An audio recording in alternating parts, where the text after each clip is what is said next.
xa ta hút trơn phải lúc đặt bấm á thôi xong cái bát tí nữa luôn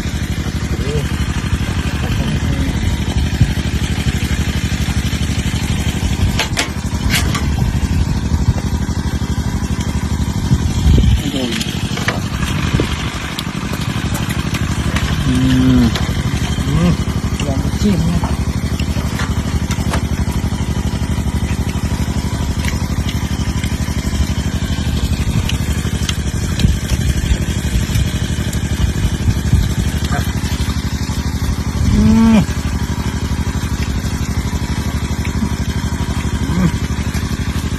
ăn cũng rung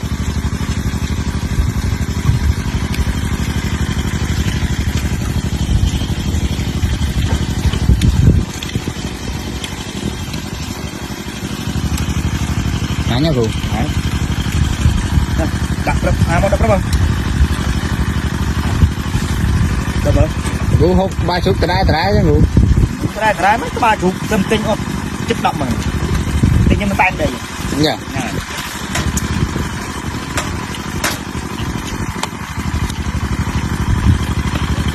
hút xịt ngại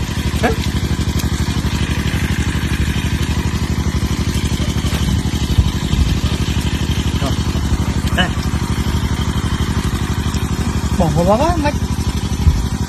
tôi về chạm mưa thông như kia nè tối ở đây chạm thông một thông á được chẳng có ba nó chứ bây giờ nâng không thiếu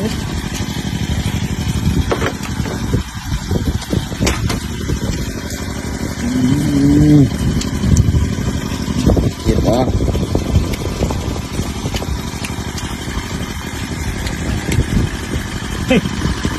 ngán vô anh còn hộp to tí đó chứ nè máu á hộp đi từ hộp á đó